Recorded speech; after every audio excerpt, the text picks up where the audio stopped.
So as I was telling you, I teach at the Colombo University. I was in the private sector, and then subsequently I joined the Export Development Board. From there I gave up the job and came to do my Masters in Economics at the University of Colombo. And since then I have been teaching. So this is how I have got into teaching. So the whole of my somersault has two characteristics. One is I never had any idea of teaching in my early career, never in my dreams. Second, I never knew anything about economics. But later on I came into economics more and more, because I found it is something that you can relate to so many people. No one can escape economics. Economics is very, very fundamental. But when it comes to the discussion or learning of economics, economics is in two main branches.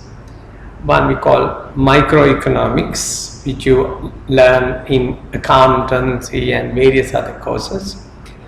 The other is called macroeconomics.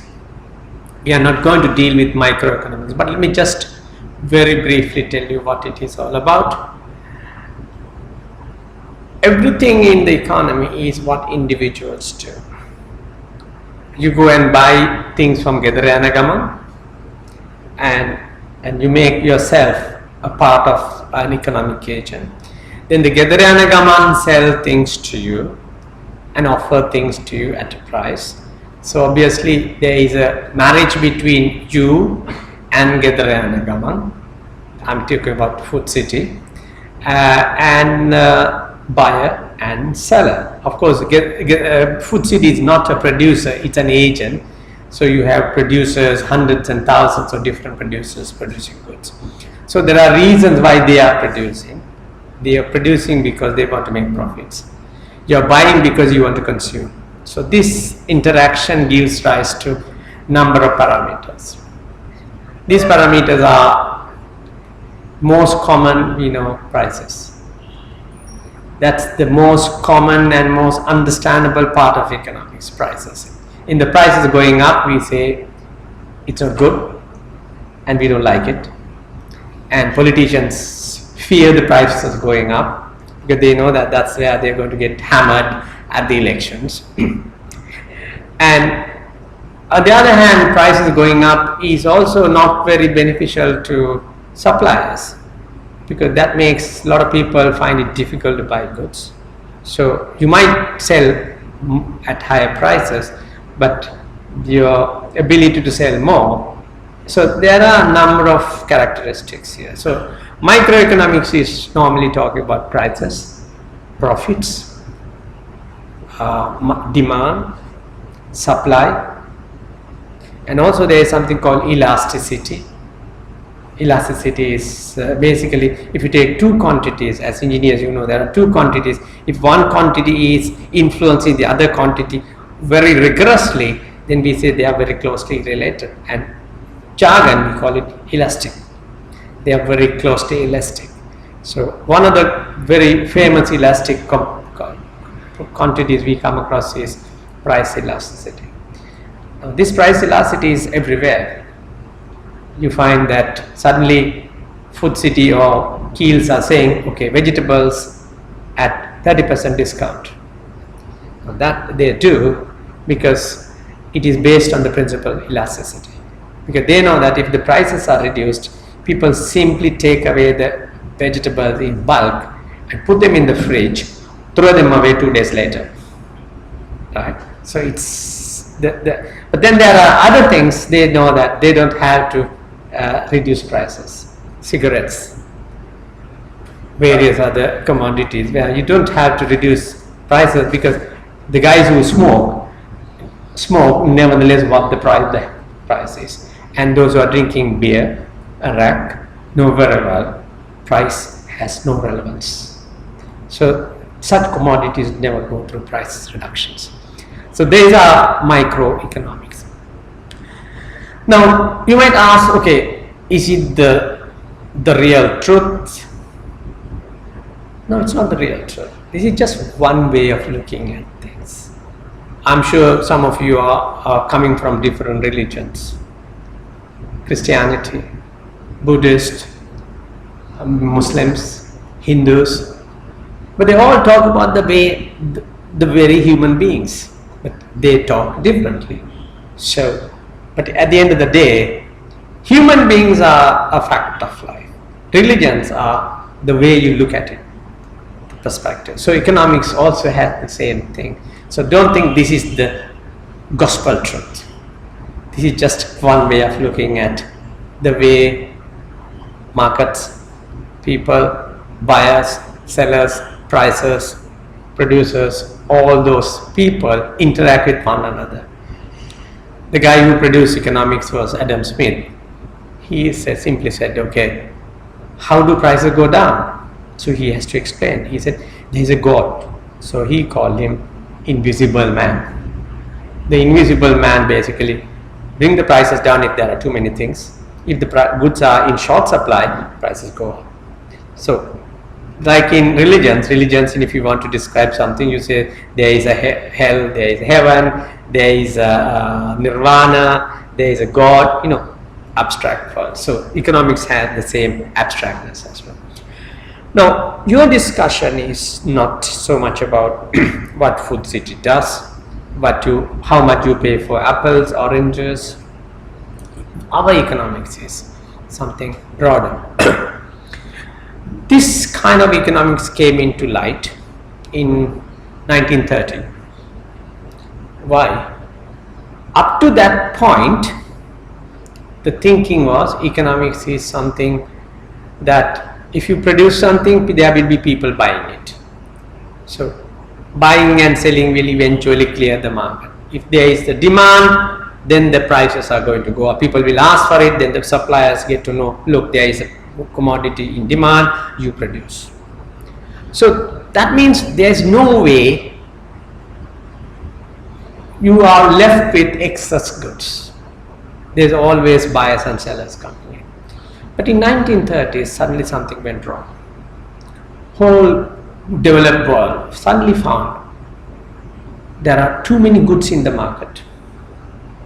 No takers.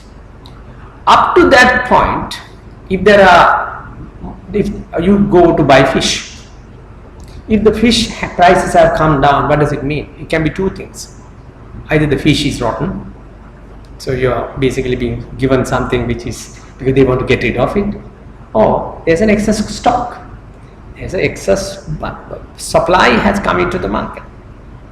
So that means what do you do? Now you usually buy it 1 kilo, you have 3 kilos. So the consumers generally, when there is too much goods in the market, we call excess goods in the market, prices come down, people will be given an incentive to buy more, and the market is clear. So the fishmonger does not have excess stock lying when he closes the shop. He basically has got rid of it. Is what it happens. Now this belief was market always clears no matter what, because the prices is the barometer that will bring things down, was questioned in 1930s. Why? Because the European, the West, Americans, they were the big guys. They suddenly found prices are coming down, people are not buying.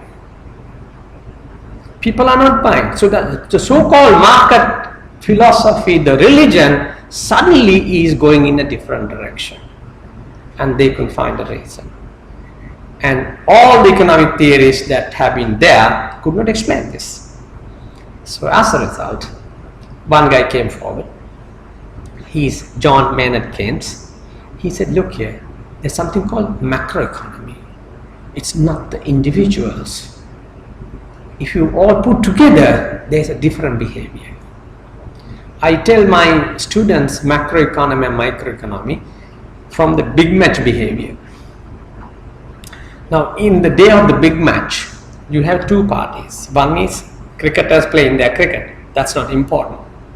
What is important is outside the cricket ground. Fathers and the children. Now, that is the day where fathers behave like children, children behave like fathers. Okay. Now, but if you take individually, they are very decent people. But then suddenly when you put the whole into one single group, there is a different behavior. Now, imagine this is the sort of thing in economy as well. There are small markets, that market, this market. But when you put all together, it is not just the summation of it, but something more than that. That I generally describe as macroeconomics. So the macroeconomics is something what I like most about economics, because it's what affects us. It's what affects my pocket. It is what affects my child's education. It's what affects or risk I have to face if I fall sick. Do I have enough savings around? And who's going to pay for that? I will have the choice going to a public hospital, do not pay anything, but have a very basic existence. Or I can go to a private hospital. Since the public hospital is not to my liking, I'll go there. So even though you are making that choice, there are so many decisions you make in this macroeconomic behavior. And who are the gurus of macroeconomics? Maithripala Sirisenas, Ranil Wickremesinghes, Mahinda Rajapaksas. They are the guys. They are the guys who set this macroeconomic picture in what. You ask me the question, what are the trends in Sri Lanka? Of course, as my answer was, trends can be of all different directions, but we don't have the time to do that. We will confine ourselves to understand what the macroeconomy is about. So when I say macroeconomy brings into things in a very different way. Now, you go to Gedrayanagama, buy a packet of perfume, not packet, a bottle of perfume. There's a price. But in the macroeconomy, you're not talking about perfume price, you're not talking about apple price, you're not talking about oil price, but you're talking about something called overall price level. Some prices go up, some prices go down. And so there we have what we call not price, but price levels.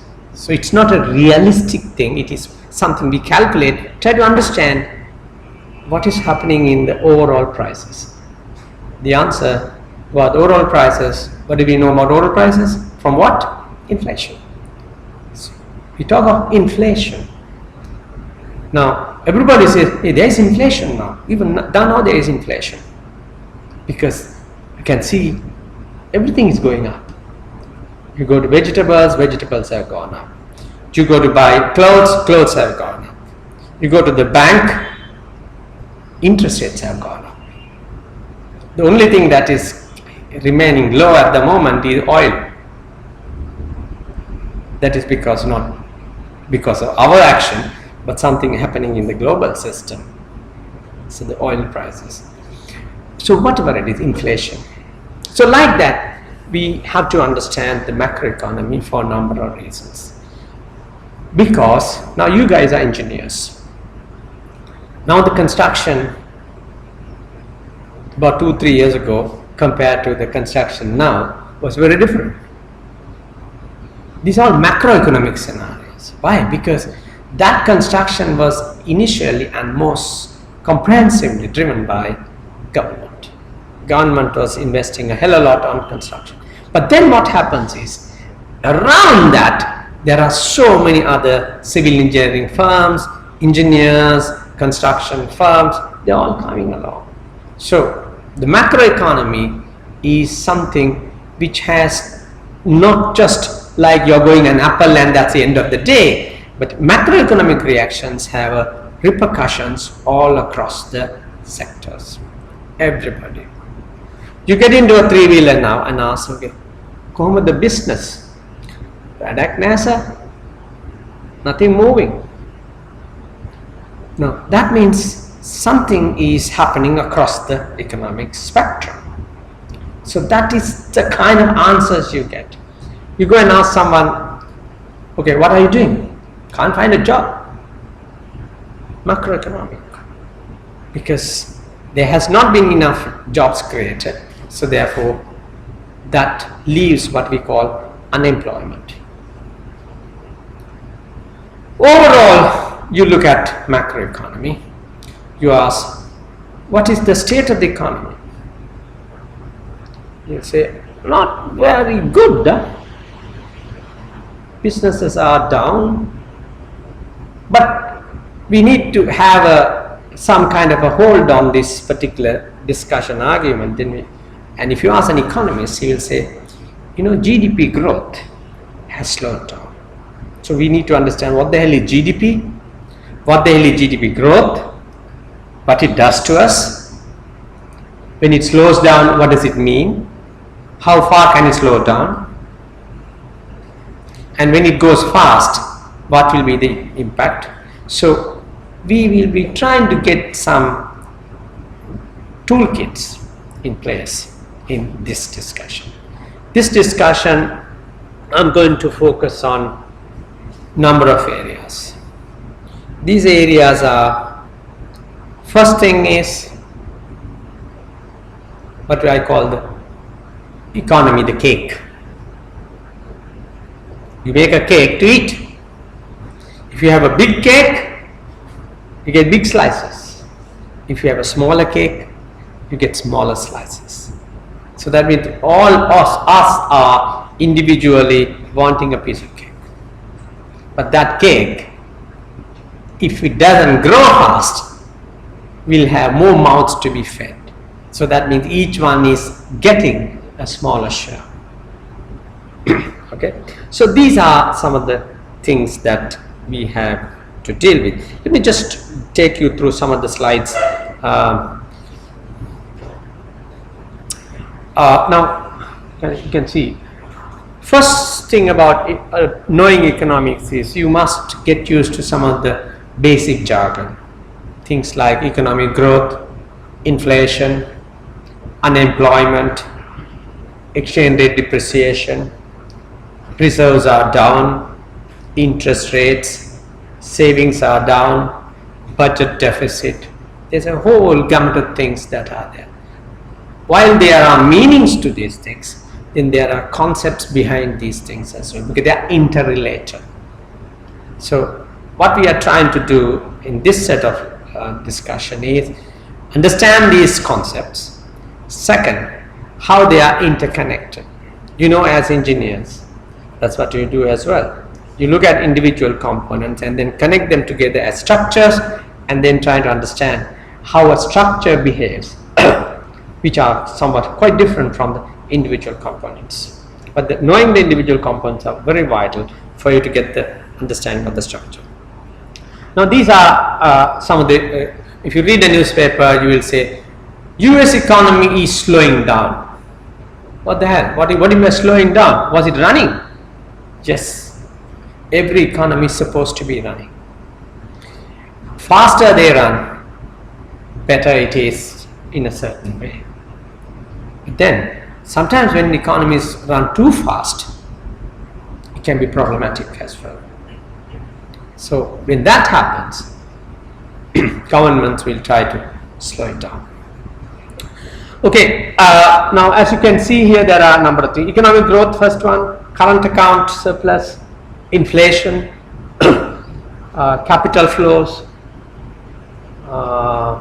then global slowdown, oil prices, Chinese economic growth, India, all that matter to us very significantly. Now, when it comes to economic understanding, why do we want economic understanding? If you are an engineer, if you are working for an organization or a engineering company, more economic growth means more business, better salaries for you. More economic growth means you have more prospects of looking for a better job. More economic growth means your company will be getting into more and more diversified activities. It's more experience. So these are very much related to our day-to-day life. Then economic growth means if the economy is growing, if you are a private sector guy, what do you do? What do you do? If you are a private sector guy, let's say economy is doing well, what do you do if you are a private sector guy? You will have an incentive to invest. Private sector will come along to invest more, because most of the investments are coming from the private sector. So investments. Unfortunately, there is a bit of a color problem there. The other thing is about knowing the economy. You can reduce risks. If you don't understand the economy, you suddenly realize that you are hit very fast by something that is totally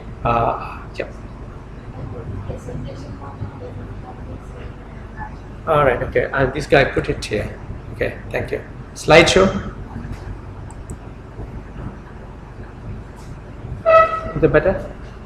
Huh? Still there is a color problem. Okay.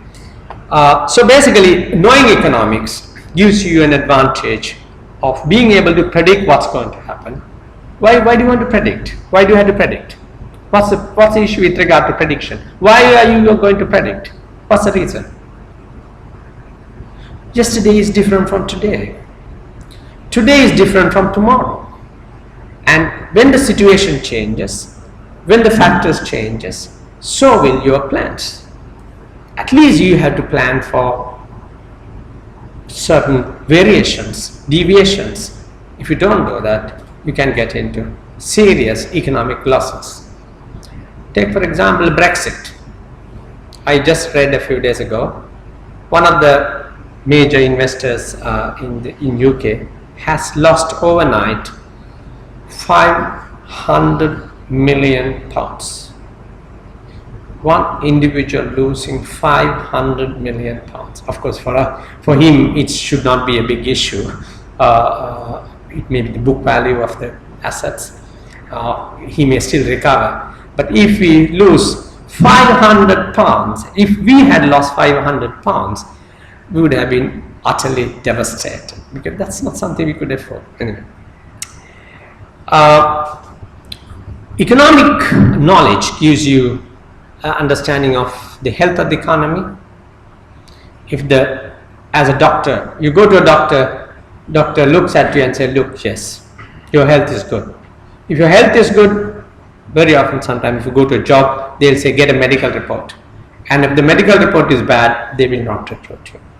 If you try to get an insurance, if your health is bad, they'll say you have to pay a higher premium. So the risks are very high. People don't want to invest on something that has bad health. So health of the economy is something that you need to. Second, changes. The way things are changing. Now this is what one problem, famous Brexit brought about. People were unable to make the direction. It was so sudden, so unpredictable, so unprecedented. So therefore, people never knew which way economies were going. It was not because people were against the Brexit. It's just that if you shake the ship, one does not know which way it is going to head. And that was the major problem. Then the third is policies. Governments need to know what the policies are. And next is prospects and impact. What does that mean? If the government makes decisions with regard to the macroeconomy, and that decisions can affect very seriously. Take for example, the present government gave all of us 10,000 rupees salary increase. We were very happy. We went to all supermarkets and bought everything. But we pay a huge price now. Everybody pays a huge price now. Because that 10,000 we have been just spending on consumption. Money is scarce. Resources are scarce. If you don't prioritize your resources consumption, you end up losing advantages. Imagine you have a lot of cash, some certain amount of cash. You just have a huge party, throw a huge party at home. So that will make that particular night very interesting.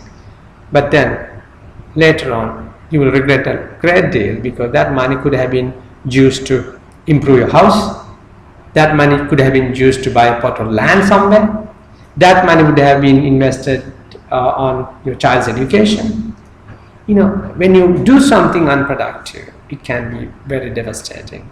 So 10,000 rupees of government policy, for whatever the reasons, is not a prudent policy.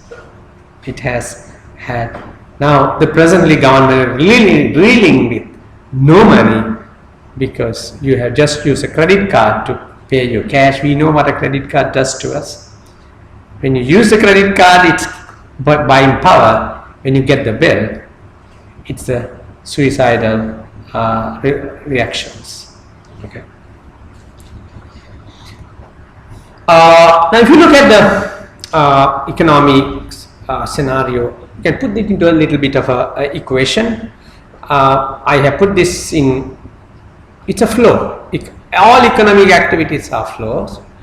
Inputs, then intermediate, then output. What we are trying to have is this output, the quality of the output, size of the output, value of the output.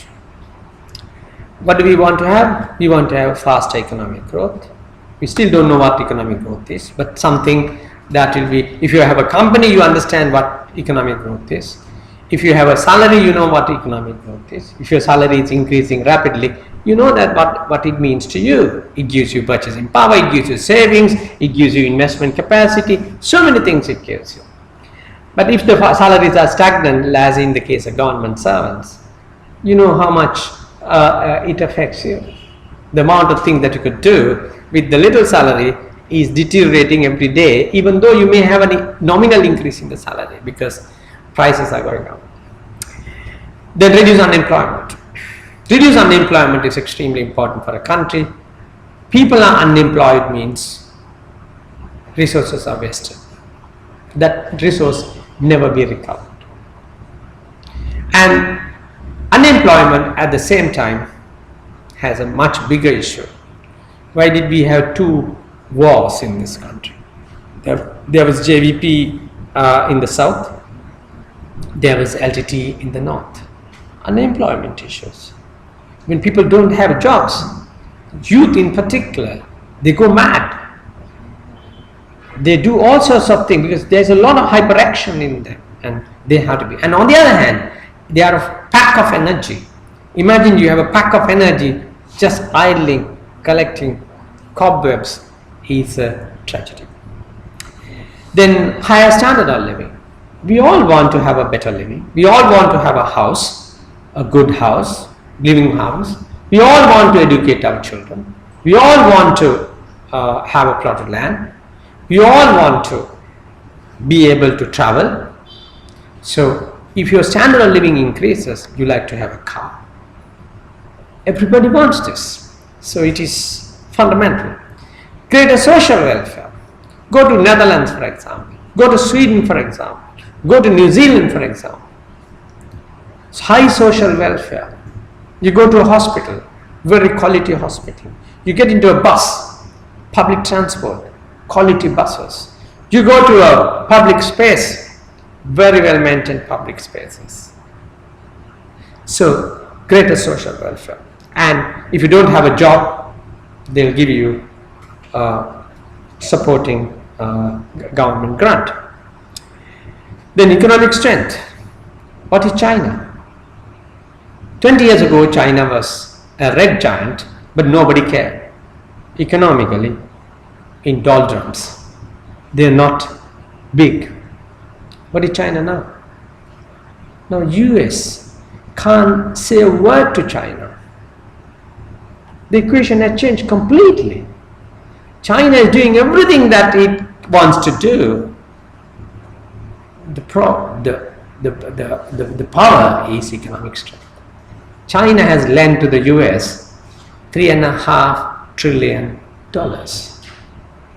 Out of US's $13.5 trillion, China owns $3.5 trillion. Now imagine China became such a huge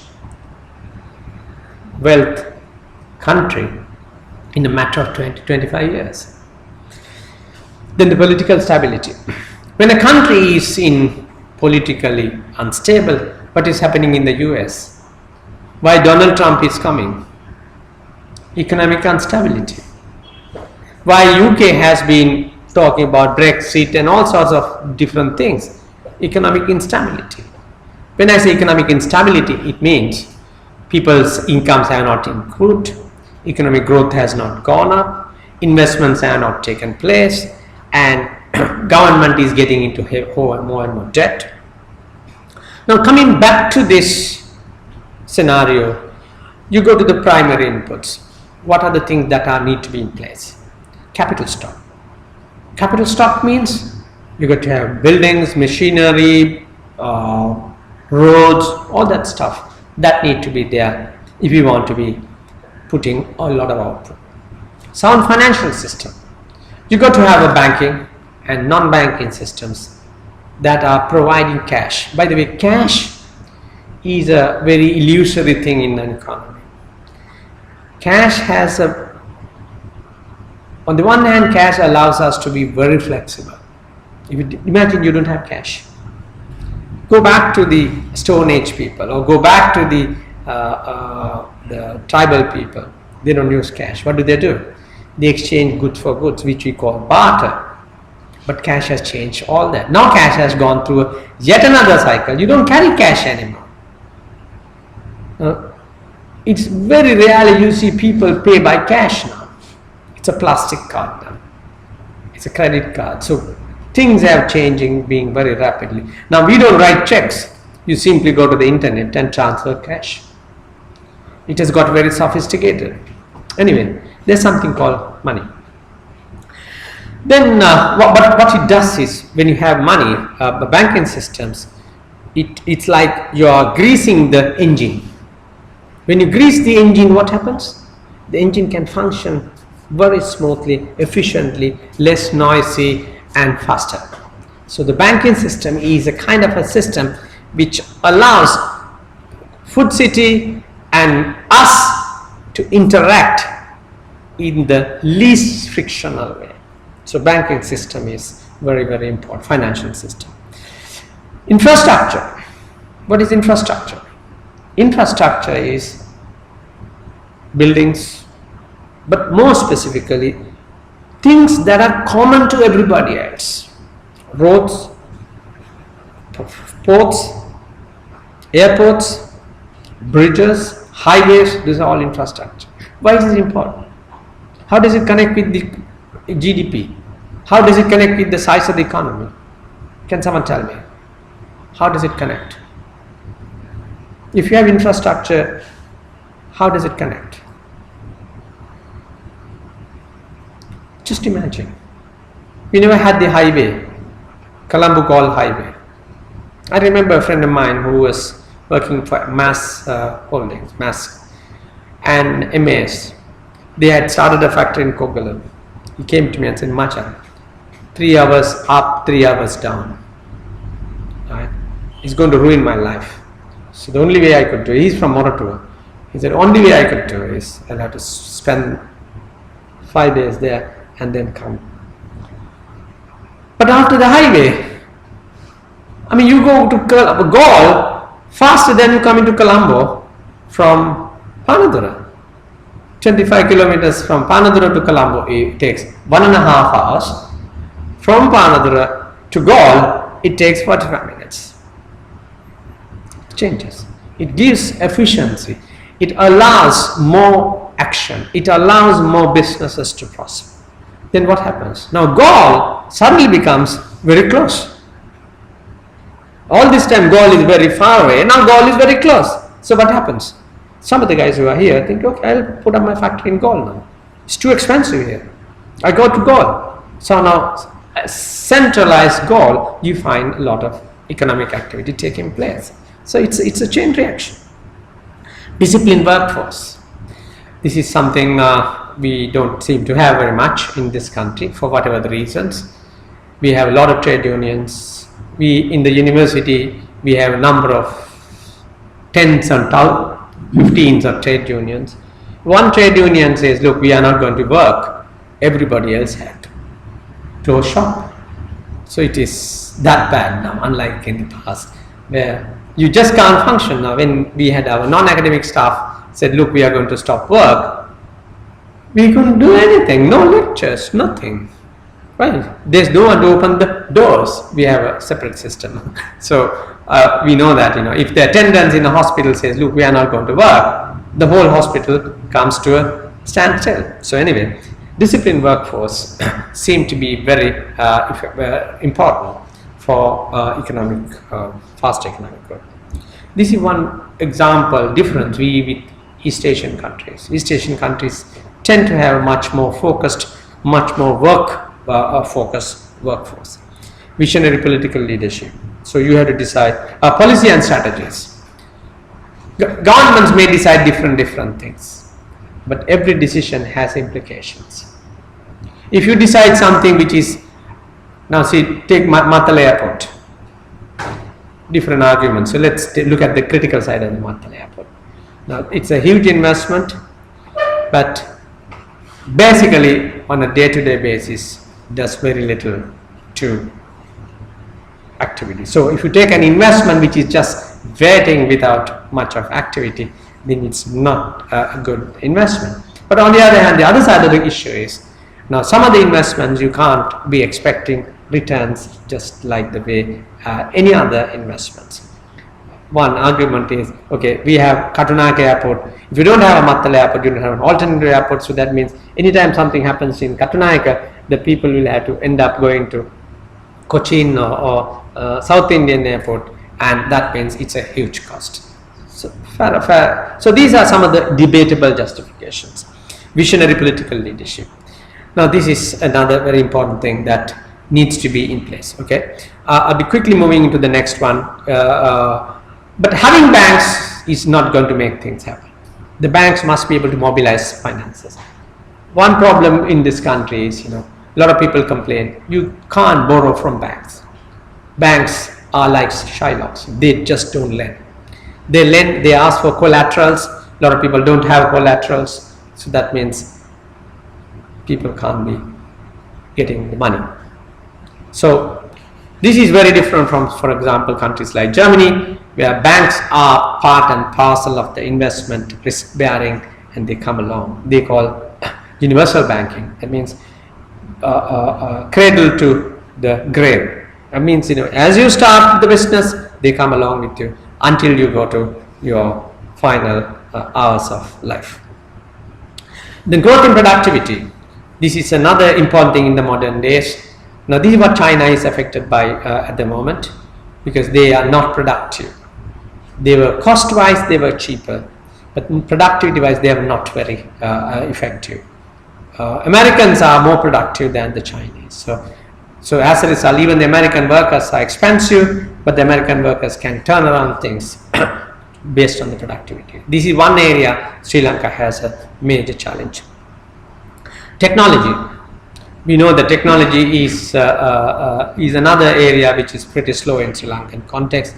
One is, if you look at the technological research in this country, funding for research very small, and universities are not geared to bringing technology into applications. Then learning by doing. I think that's pretty happening in this country, and there are quite a lot of garment industry, for example. We started off as pure tailoring shops. Now we have basically gone to a much higher level of production, different kinds of production. Investments is, in order to make the cake bigger, you got to invest on the ingredients. You got to investment on the oven. Now, unless this oven is there, you can't make the cake. So investments are always coming first in order to make the economy bigger. Now, if there is no enough investment, that means the economy is going to suffer. So what's holding us back? What's holding us back?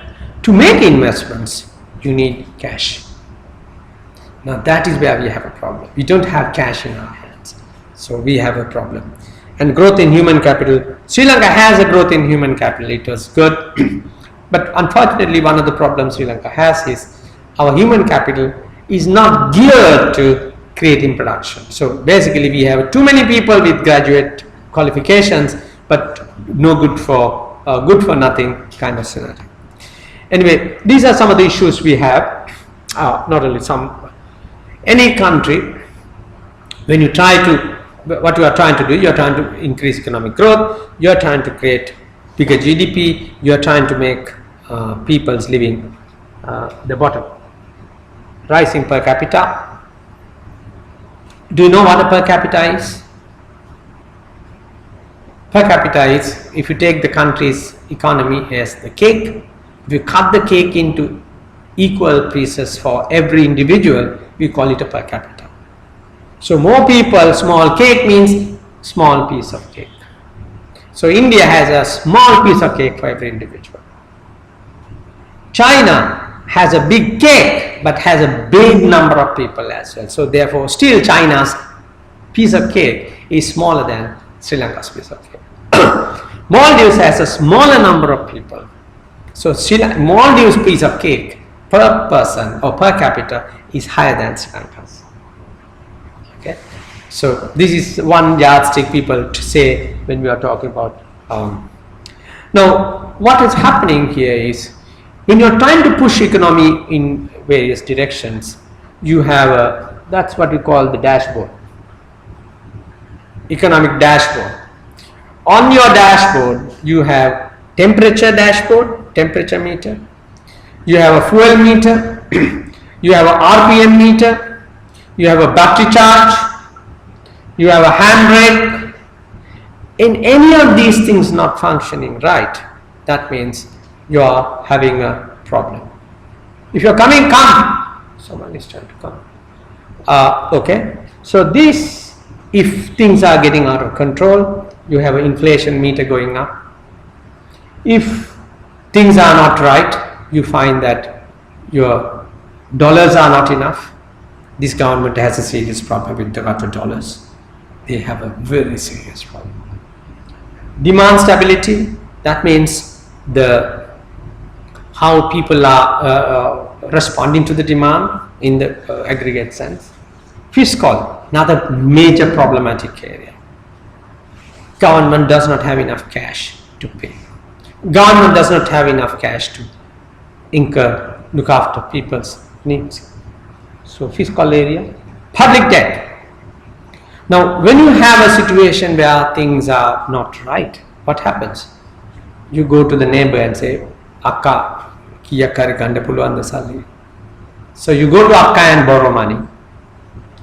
And that Akka gives you money. So you can't get money from her. You go to the next door Akka or Ayya, borrow money. Right? At the end of the day, when you have more problems at home, you end up with more debt to the rest of the world. Now, no country is without debt. So debt are part and parcel of us. I don't think, if I ask anyone, have you not taken any loan from a bank? Have you not used any credit card? We are all having certain debt. But what is dangerous is, if you don't manage your debt at a particular level, then you get into the problem. There are countries which have got into serious debt problems. Greece, Italy, even we are supposed to have got into quite a serious, not a debt problem, but short-term debt management problem. On the other hand, Japan has a mountain of debt. Japanese debt is twice as big as Japanese economy, more than twice. But no issue, because Japan has other sources of paying back those debt. We don't have. So borrowing for some people is a game. For some people, it can go terribly wrong. Okay, so these are the outcomes. When you are talking about the economy, you have different areas of focus: production, price levels, fiscal policy, demand management or monetary policy, industrial policy, balance of payment, and international trade. And also, when we look at economic things, we find that some of the things tell us what is going to happen. Now in lightning, we know that when there is lightning, we close our ears. We know that there is a thunder. So lightning is a leading variable, thunder is a lag variable. In economies, there are things like that. Now if you are looking at, if you have a fair amount of dollars in your pocket, right? Now you may want some cash. You may go to a money exchange and say, look, give me some rupees for these dollars. But if you are intelligent, you look at what is happening in the exchange rate. If the exchange rate is wibbly wobbly, so that means you can be expecting, look, I think it's not advisable for me to dispose the dollars. I keep my dollars, use my rupee values to spend this money, because I just keep it for 6 months, I'm going to make 20% of extra gain. So lot of people in the economy are looking at these things. Now last several months stock market has been going down. That's a leading indicator. Why? That shows private sector is not making profits. That shows private sector is not selling a lot of goods. That shows that private sector is not going to make investments for the next year. Next year is going to be even worse. So these, then you may have heard the word falling reserves. Reserves means how much of dollars we have. How much of dollars we have. And if the amount of dollars we have, which is published, is going down, what do you expect? What do you expect to happen? What you expect to happen is exchange rate is going to get hammered, depreciated very quickly. Very, very quickly. Right? So these are, on the other hand, so the interest rates are going up now. If the interest rates are going up, what do you expect will happen? If the interest rates are going up, will you invest on a housing now? If the interest rates are going up, you might hold up your plan for housing investment. Same way, a lot of private sector people will hold back their investments if the interest rates are going up. So that means investments are going to get affected later on. Now these are some of the very important tools or indicators we have. If you are an engineer, if you want to understand the structure, what do? You scratch the walls and see how the cement is.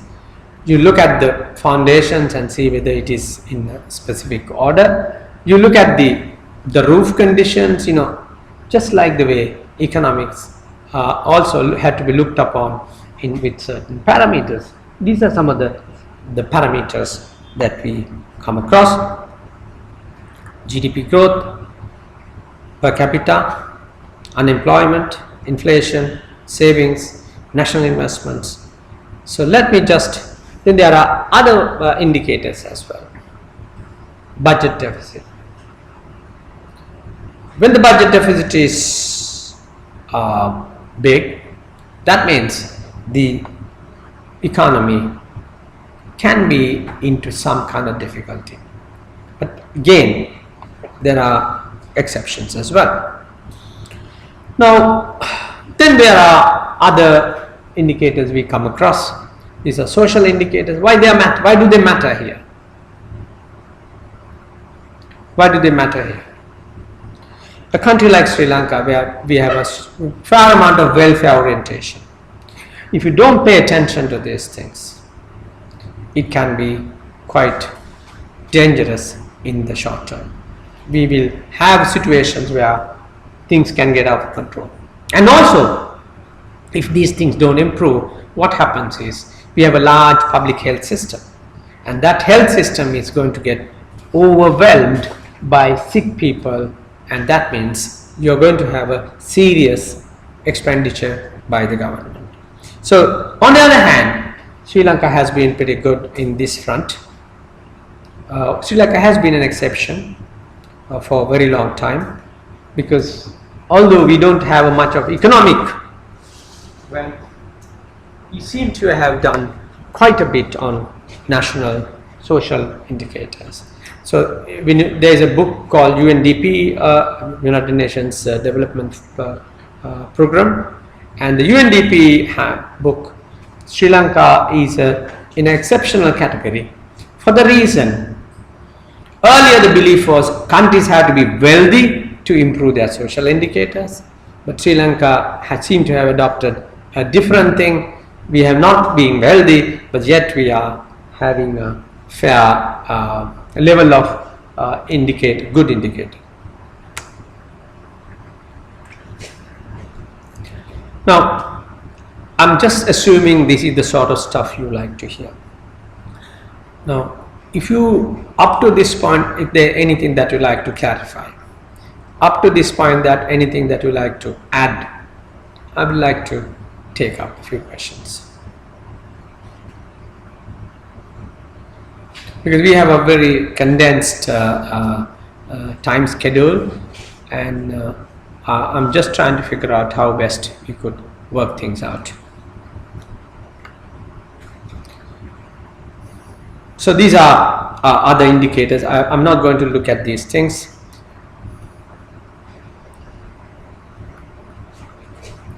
When it comes to economic parameters, you will also find quantitative parameters and qualitative parameters. So some of the quantitative parameters are in the first category, and the second is the qualitative parameter. This is where one of the quantitative parameters wise Mahinda Rajapaksa was riding very high.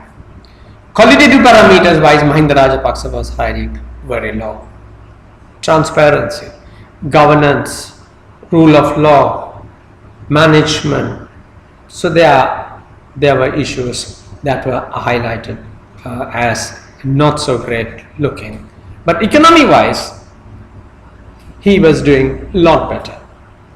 In the present scenario, it seems that the qualitative parameters are looking improved, but the quantitative parameters are looking quite horrible. So these are, I'm just moving on. Now, when it comes to economics, normally we pay a lot of attention to the GDP. GDP is the value of the economy, and if the economic value is, there is a way of measuring it. Now, for us, GDP is not very important. But one thing got to remember is, when you work out the GDP, you come across two kinds of GDPs. One is called nominal GDP. What is GDP? I make apples and oranges and bananas. Now I want to say how much value I created. If I say 100 apples, 50 oranges and 200 bananas, I can't add them up. So the only way I could add them up is I multiply each one by the price and say this is the value of my output last year. Okay. Now, so obviously we have two parameters. What are the two parameters? Price and quantity. Both can change. Both can change. We know bananas can go up in price. So the next year bananas have gone up in price. I have the same amount of output, but I will say my GDP has gone up because for each banana I'm getting a bigger price. Does that make sense? Does it mean that I'm better off? Does it mean that, okay, my business has improved? No.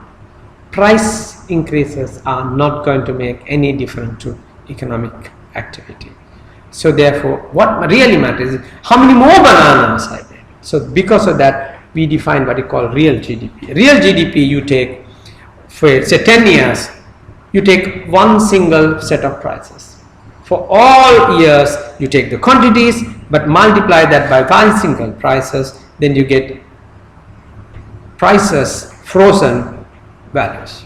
This is what we call real GDP. Now, in economic jargon, it is the real GDP that matters to us. Why? But with the GDP, we go to the next one called GDP growth. So in order to understand the GDP growth, we have to take the real GDP, because real GDP takes the value illusion. It doesn't have a price. So price has gone up. My value is now double what I got last year, but I produce the same thing. means my business is the same. So I had to take that out, and also it measures the actual output. It takes the then we call it GDP at constant prices and GDP. Now this is what matters to us. This is what the politicians are very much concerned by, how much my cake has grown. If my cake has been growing 6%, 7%, which Mahinda Rajapaksa regime was boasting about, 7.5%. That was the first time in Sri Lanka we had 7 to 7.5% economic growth consistently. Earlier we had 6.5%, next year we have 3%, next year we have 5%, so you have a bit of a spiky thing. So now in the present scenario, the economic growth is less than 6%. So less than 6% means not a very satisfactory period for Sri Lanka. Chinese economic growth also has slowed down considerably. China used to be growing at 10%, 11% for 20-25 years. So when you grow 20-25 years at 11%, it's a massive expansion. So you can see that now. Now Sri Lanka never had that luxury. We never were able to get into that level. We couldn't get 7.5% continuously.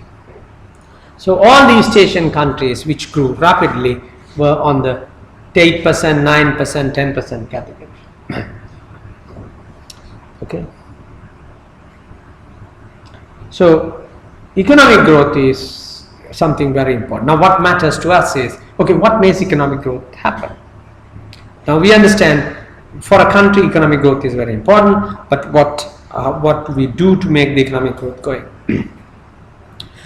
Now this is you take the GDP and divide that by the population, say per capita GDP. Why does it matter? It matters. It tells us, okay, if you take Mahinda Rajapaksa regime time, they were talking about, okay, our per capita has grown to 2,500 to 3,000.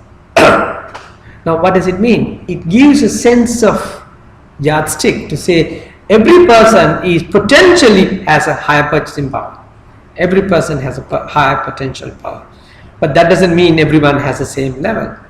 There are people who have the super rich per capita, whereas there are people who are super poor per capita.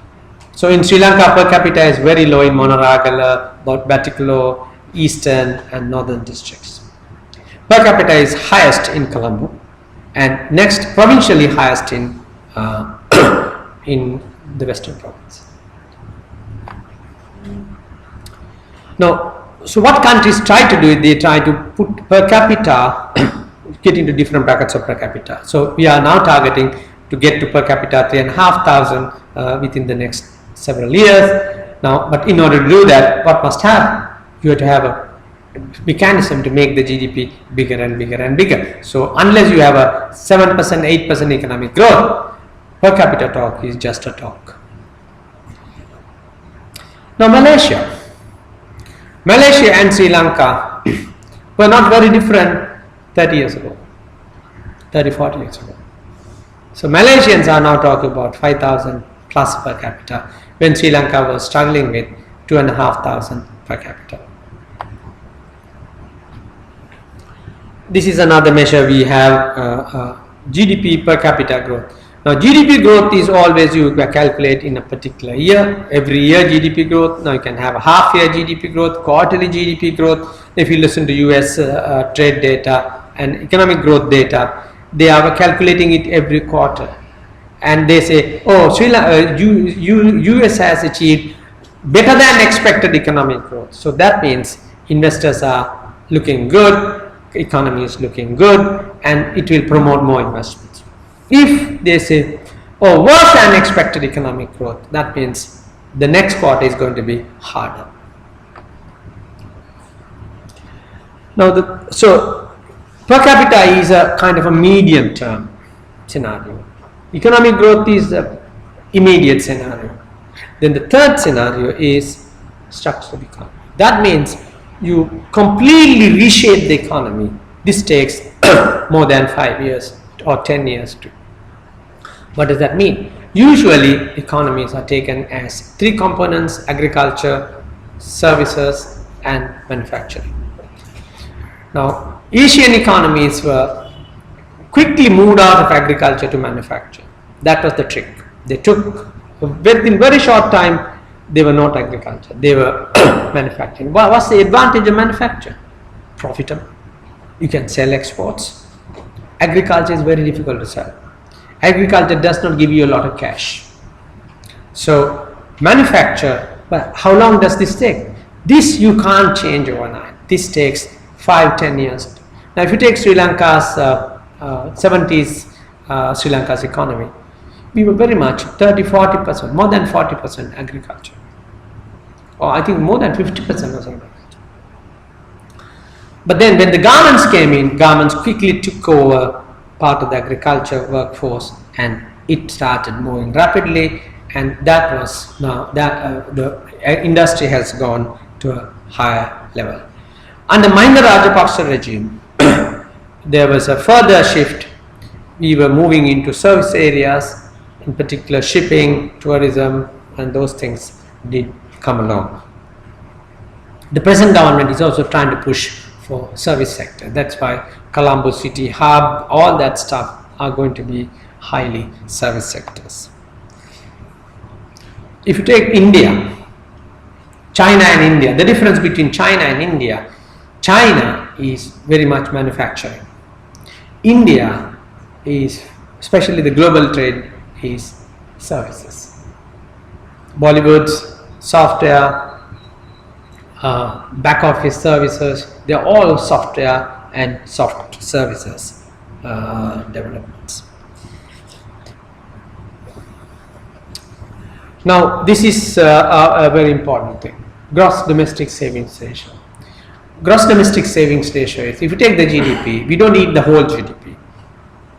We take part of it, eat part of it and leave part of it. But we call the one that we leave called savings. Savings can come from three different sources. Government saves, we call public savings. People save, we call household savings. Companies save profits, then we call corporate savings. If you put all three together, we call savings. And these savings are available for what? What do we do with these savings? What do you think we would do with those savings? Yeah. You may not invest, somebody else can invest. So if someone wants an investment, you go to the savings pool and get cash. And if your savings pool is too tiny, you can't have investments financed by the savings pool. So that's one of the problems Sri Lanka has. Domestic savings is what we produce, you and I produce, and we say, and part of the savings. But actually, that's not the only savings we have. We have more savings coming. Where do they come from?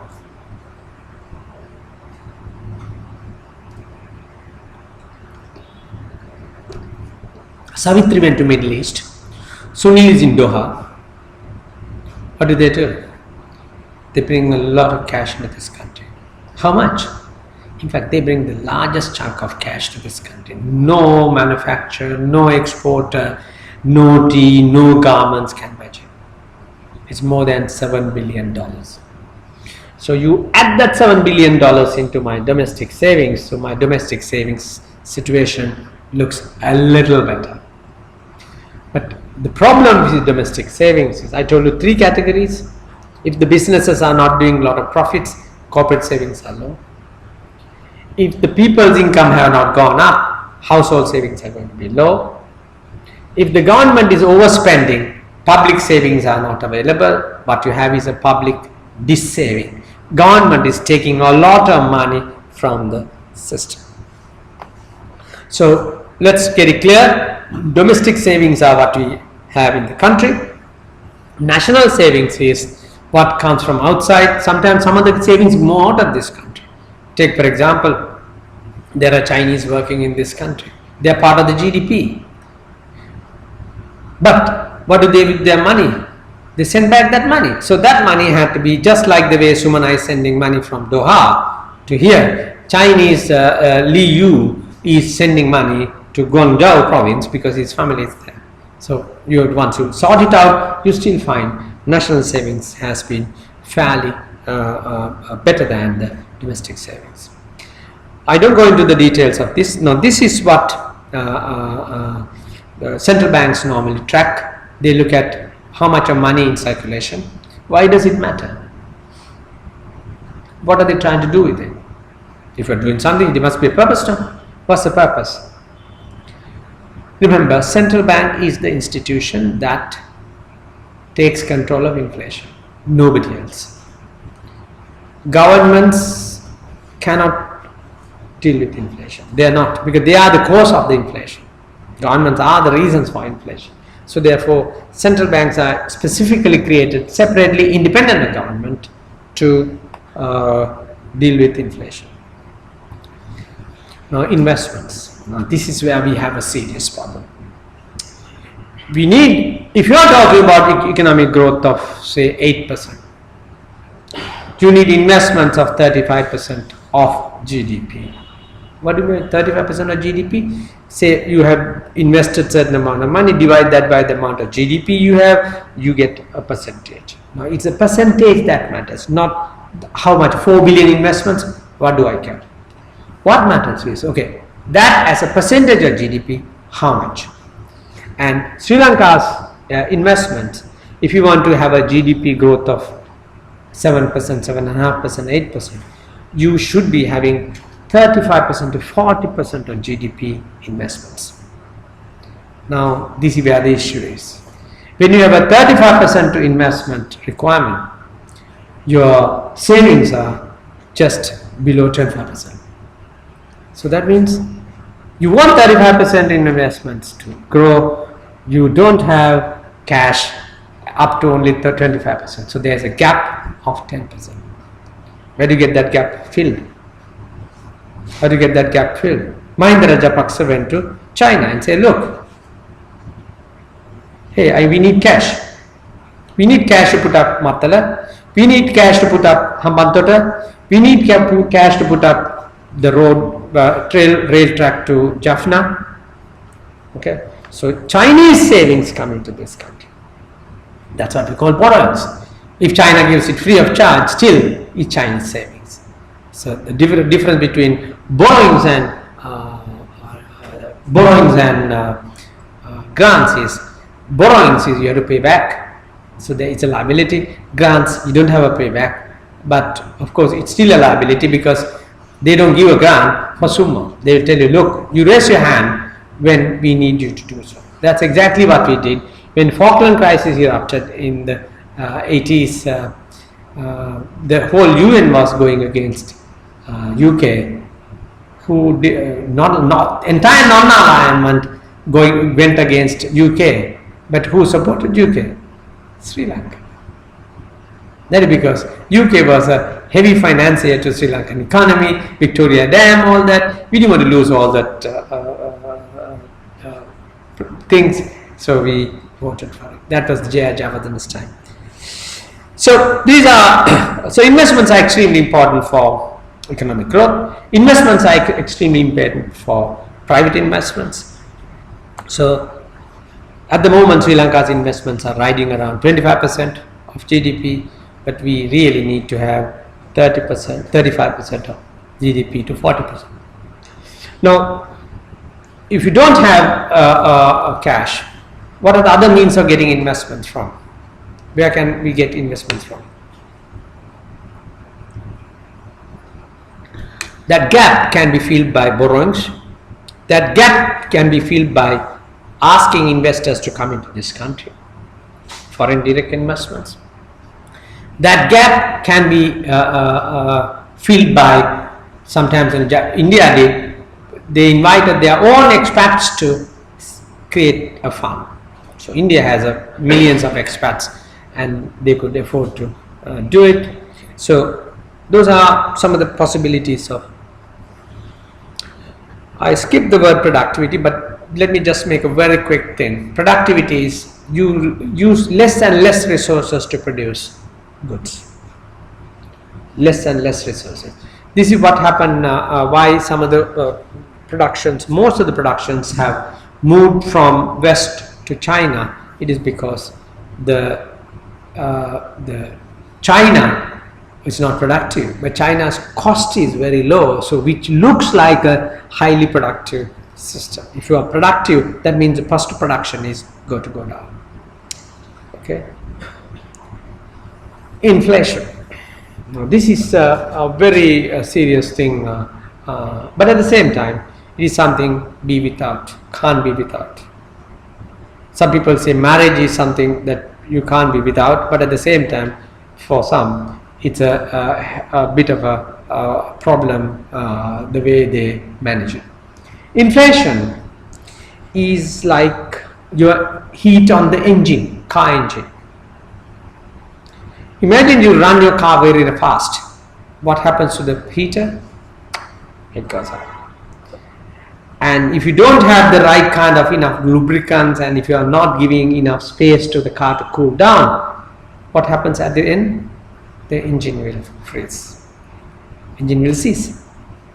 Just like the way economies. With this inflation, it's not something anyone expected, but it happens. Why it happens is, every time you try to buy and sell things, it's not very smooth. There's always an amount of friction. That friction creates prices to go up. So this is what in an economy happens. If the frictions are more, let's say if the markets are not connected, then inflation is going to be much higher. Imagine we don't have the Gold Highway. Will it make inflation worse or better?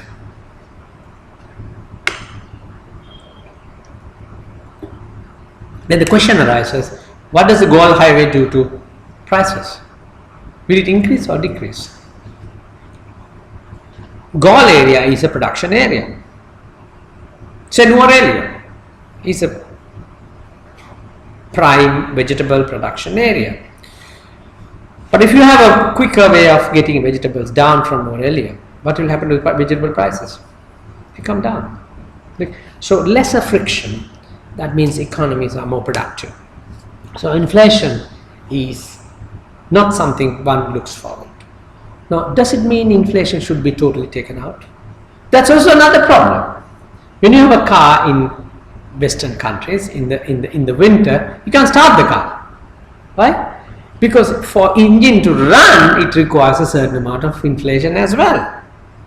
So the understanding here is, it's not inflation is bad.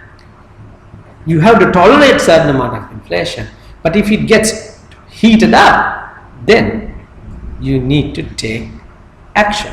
What do? If the inflation is, if the car engine meter is going up, what do? Most probably, if it is due to going fast, you slow down the car. That's what economists do. They slow down the economy. The minute you see inflation going up, central bank immediately tighten the belts. How do they do that? They will say, we are going to raise interest rates. How does that happen? When they raise interest rates, what happened to you?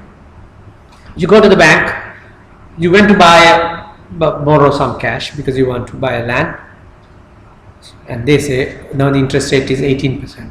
So you say, no, just a few weeks ago it was 12%. Yeah, now it has gone up. So what do you do now? Now you think again whether you should go through that process of buying. So economic activity slows down. So interest rates is one way of getting around inflation. Then in the case of inflation, inflation can be caused by the prices going up, inputs. Like what? Now, what do we know about inflation in the present times? Do we have a high inflation, low inflation, generally okay? What do you think? What do you think?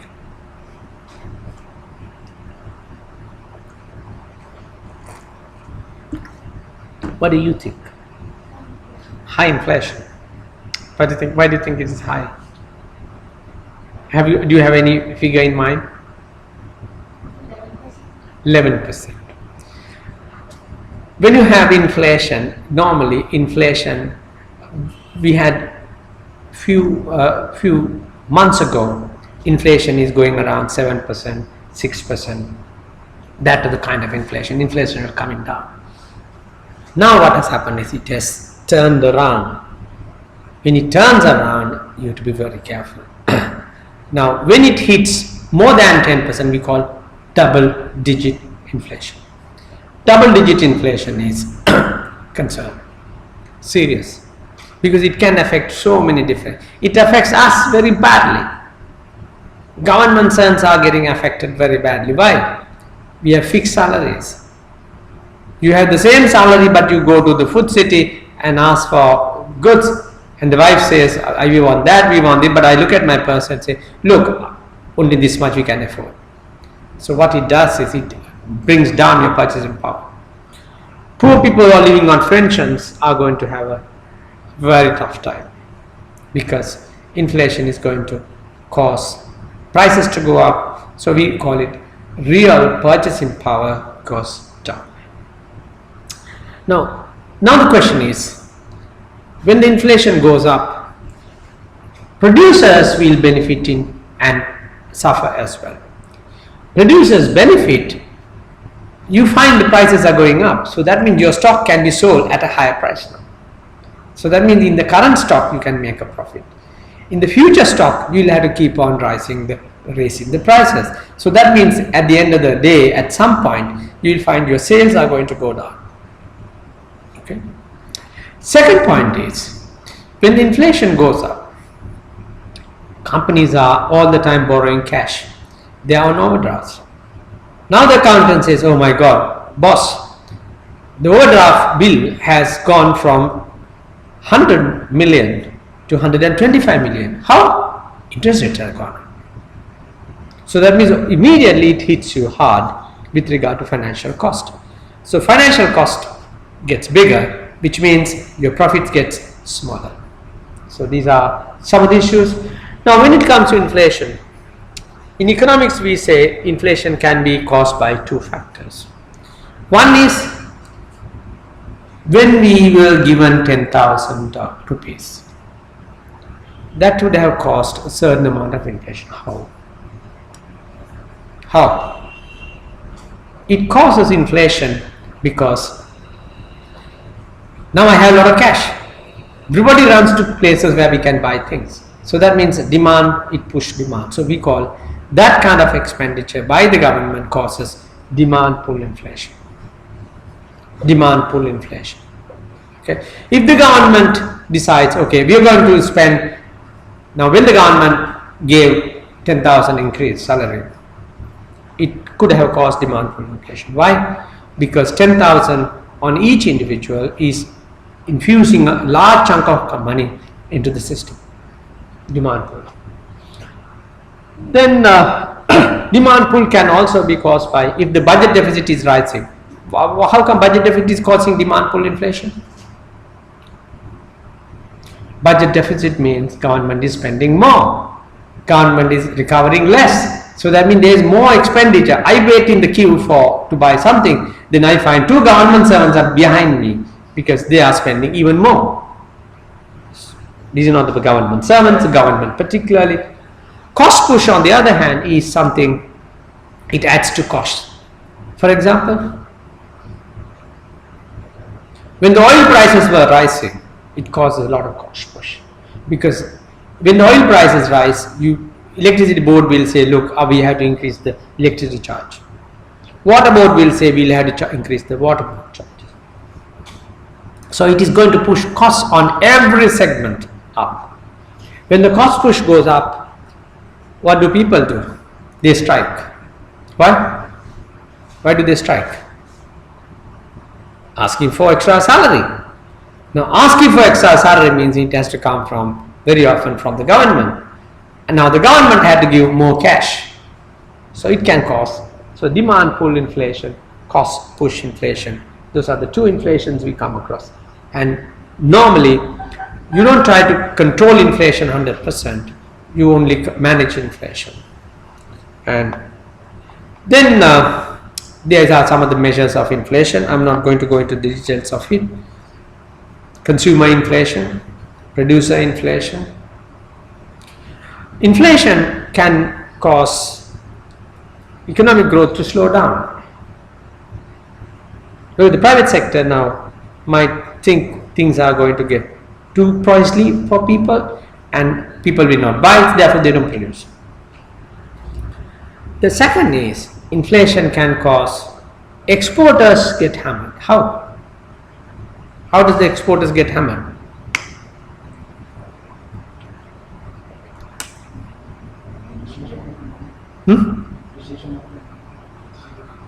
One thing is inflation can push exchange rate to go down.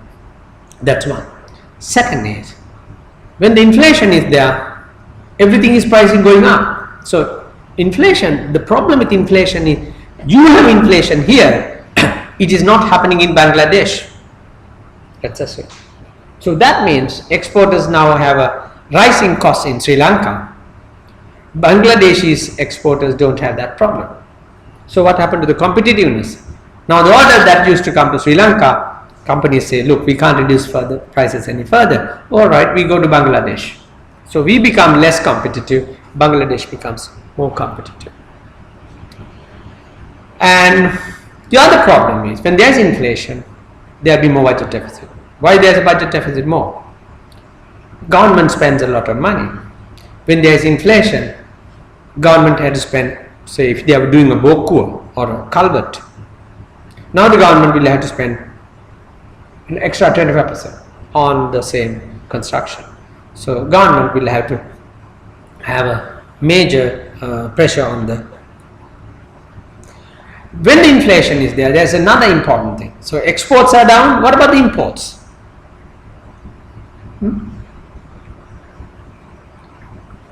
What about the imports? If the exchange rate, if the inflation is up, that means domestically produced things are expensive. You will find binding from India will be a lot cheaper now. So that means more and more goods will come from India than from our own producers in this country. So it puts interest rates under pressure. If there is inflation, banks immediately will raise interest rates. Exchange rate under pressure, it will depreciate the exchange rate. Budget under pressure because it will increase the budget deficit. Now we come to another area of economics, the government budget. Government does a budget.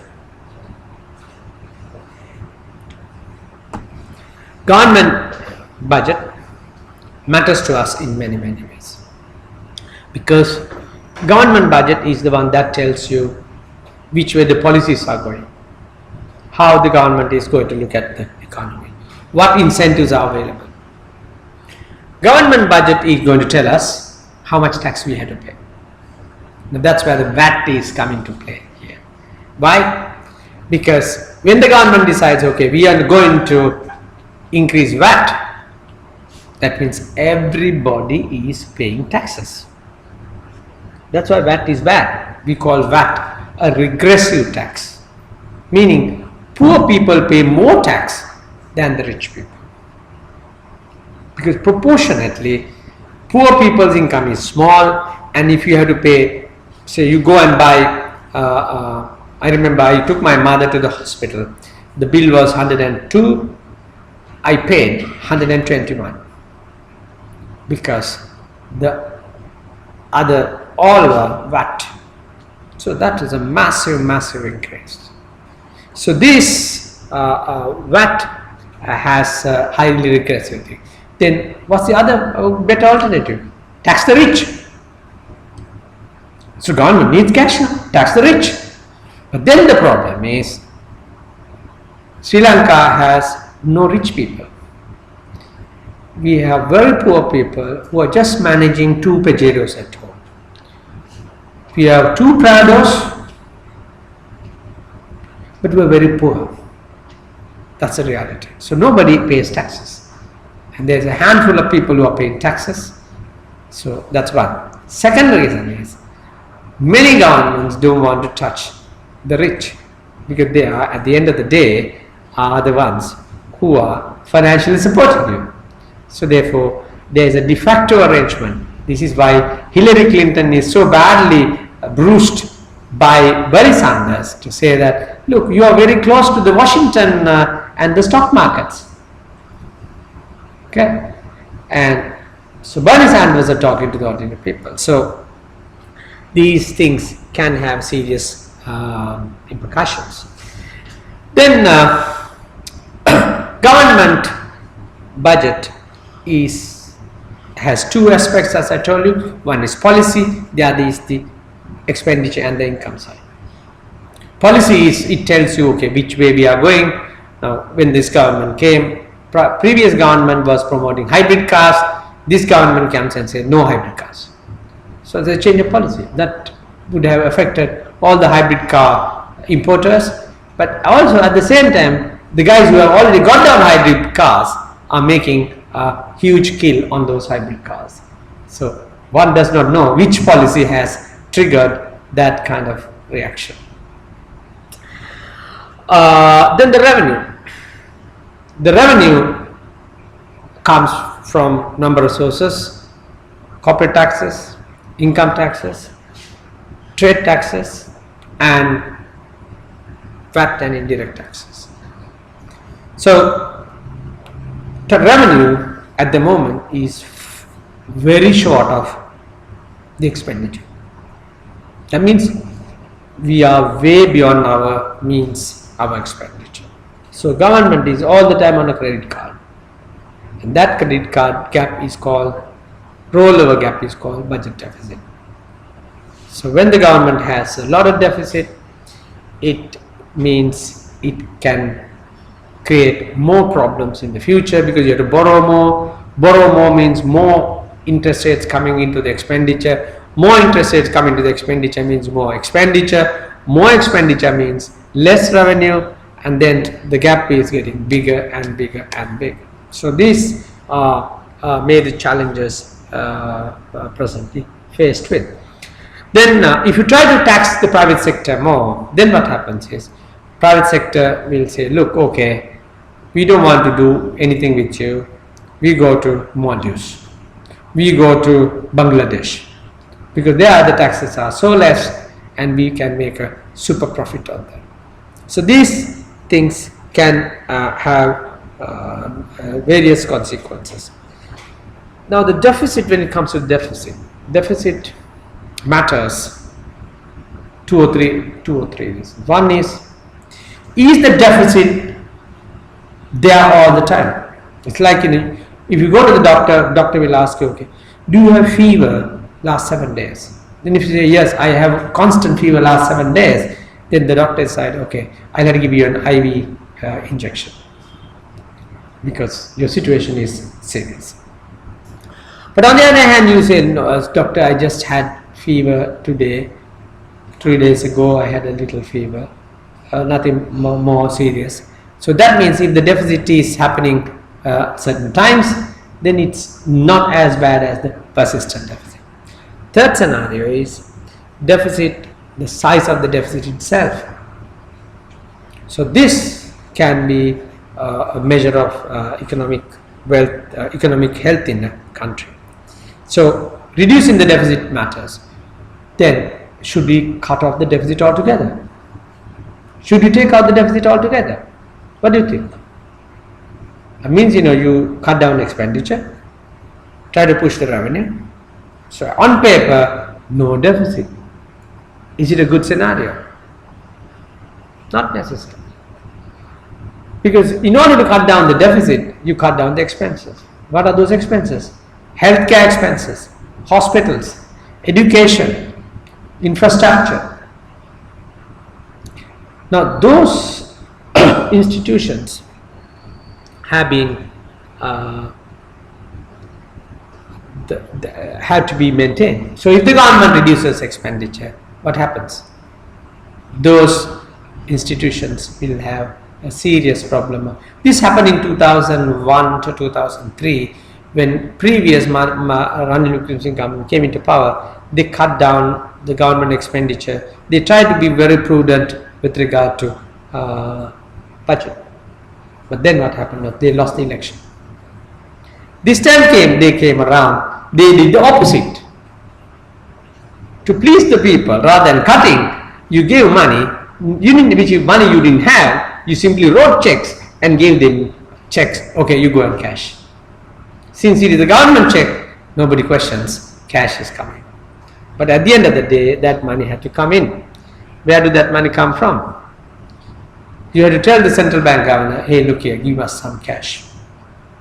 They do have a lot of cash on the ground, but that's not cash. Why? That's just a print.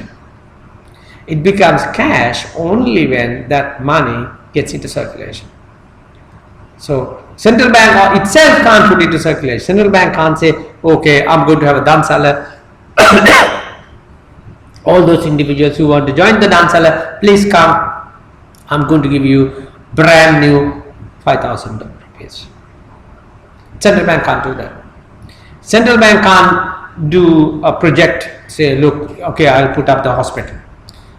They are not supposed. That's not their job. Their job is to the custodian of cash, and their job is to monitor the amount of inflation. So central bank will have to deal with it. Now, then the other matter about the deficit is, when you have a deficit, you have a shortfall in cash. What do? You go and you take your wife's necklace, wedding necklace, and pawn it. Fairly safe. Fairly safe. But on the other hand, you can't do that. You don't have the wedding necklace anymore. You don't have anything that you could be pawned. So what do? You go to someone and say, look, I need some cash. What is the security you do? Nothing at the moment. Then you have to pay a high interest rates.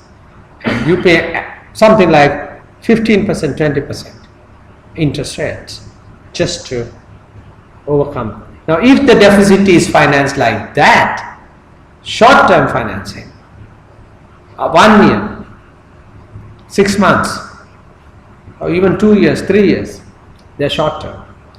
And the minute you do that, you will realize second term comes so quickly, third year is just there, and you are not ready with cash, and you have incurred more cash. So deficit financing, it's important that the deficits are financed out of not to short-term borrowings, but long-term borrowings. And also when you are borrowing, you must borrow at the market rates.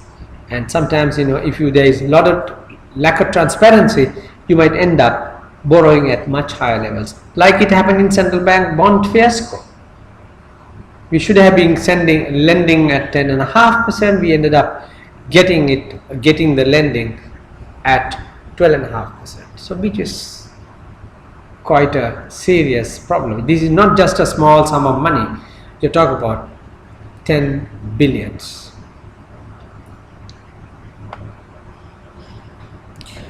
On the other hand, you can decide, okay, we are going to reduce the expenditure, we are going to increase the revenue. When you are going to increase the revenue, what it means is you are increasing the taxes. When you are going to reduce the expenditure, means you may say, okay, from hereafter education will get 1 billion less. Health, you will have to manage part of it. We will give you less than 10% less. Now, if that happens, what we have is the deficit reduction strategy can be very counterproductive. You might cut down on education, you might cut down on research, you might cut down on some of the very important places. Terms of trade. Now, terms of trade, now this is where we have a problem with India. Most of the terms of trade is in favor of India. So as a result, we are very reluctant to get into any economic arrangements with India. If the terms of trade is going down, what does it mean? Terms of trade is simply saying, okay, in order to buy a BMW, how many kilograms of tea I must give? That's terms of trade. Put it in a different way. So BMW in terms of tea, or you can put a tea in terms of BMW as well. You can say 15 metric tons of tea is equal to 1 BMW. Okay, just for argument's sake. So if that is going down, that means in 1940s we probably would have got a BMW for 1000 kilograms of tea. Now the terms of trade has gone against us in favor of BMWs. Now you have to pay 1500 kilograms of tea to buy a similar BMW. Okay. Then there is another one called trade balance. Trade balance is something where you look at the exports minus imports. Exports minus imports are going to be, if it is in Sri Lankan case, we have a hugely negative trade balance. That means we import much more than way above the exports. Now this is one concern we have with India. We import a hell of a lot from India, we export very little from India. So with India, the trade balance is very much in favor of India. And normally trade balances are given as a proportion of GDP. And if the trade balance is becoming bigger and bigger and bigger, that means it's a matter for serious concern. Now, what I just said before is, we were talking about GDP. GDP may have certain activities with the rest of the world.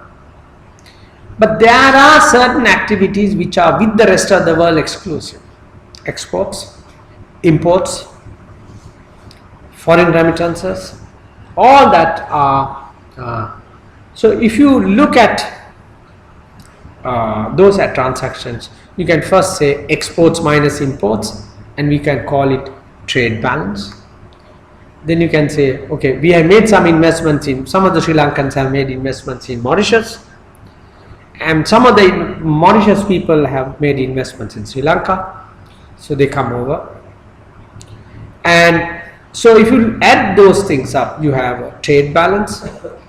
Then after that you have what we call current account balance, and then current account balance is in Sri Lanka is fairly negative. Trade balance is even worse. Why the trade balance is worse is we have been importing so much, we produce and export so little, disproportionate. The second problem in trade balance is, then the trade balance, underneath the trade balance you have, I told you, current account balance. Sri Lanka there are, before current account balance you have three components: trade balance, investments balance, and investment income balance, and the other one is, I forget. There are three. Now in the case of the account with the rest of the world, which we call balance of payments, trade balance is highly negative. Investment balance is highly negative. So that means, it's going out, cash moving out. There is one balance highly positive. We call that balance transfer balance. Transfer is just money coming in without any condition, and who are this money coming? Where is this money coming from? This coming from expatriate Sri Lankans, and that's about $7.5 to $8 billion. That $7.5 billion, $8 billion now reduces the sum of the negatives in trade balance, current account balance, and right. Okay, so that's the current account balance. Now current account balance is like our day-to-day account at home, monthly account. You have a shortfall. You are short by 200,000. Now what do you do? If you have a credit card, you probably will go and borrow the cash at a very high interest rate. On the other hand, you can borrow it from the bank. Okay. Now that borrowings are coming under a different account called capital account. So in a country, exports, imports, remittances, this is all free. But below that you have investments, Foreigners coming and buying property here, foreigners coming and buying various other things here. That is what we call capital account. Normally governments don't allow capital account to be free. We call capital controls. Capital controls are basically to make sure that people just don't run away with cash. I had a friend of mine who came to Sri Lanka after 13 years. He had sold his land. Now he wanted to take cash. You can take only 10,000, nothing more than that. Why? Because our capital account is not liberalized. When the capital account is not liberalized, people just can't take cash in and out as they like. Why the capital account is not liberalized? Normally it's a cautious move. Small countries, unless they are very sophisticated, they don't open the capital account because capital can come in and go back. When that happens, I'm sure some of you may have seen the tsunami. It's going to dry the whole seabed. So capital account can be quite nasty if you don't manage it. Now UK said that they have lost some $2.5 billion worth of stock values and financial assets. Now that situation is because of capital account being liberal in UK. That doesn't happen to Sri Lanka because we are not having a liberalized capital account. Then the last in the discussion is overall balance. Overall balance is till what time we go? It's time up.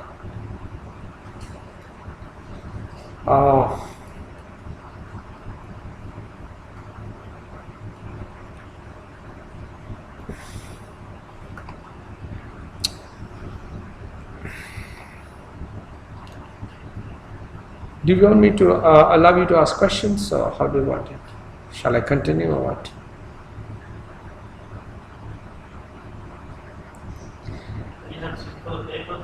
Yeah, let me just, I'll stop here. Let me just take you back to another set of slides, which you call Sri Lanka's situation.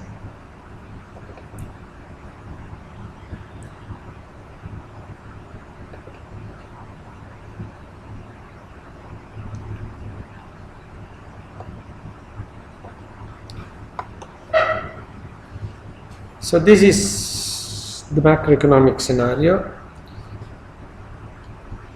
Now, Sri Lanka's economy has in the past lost opportunities, lots of opportunities, and so this is the Sri Lanka's history, economic history. 1950s, we were the best bet in Asia. Everybody said, look, Sri Lanka is the wonderland. Singapore wanted to model their city based on Colombo.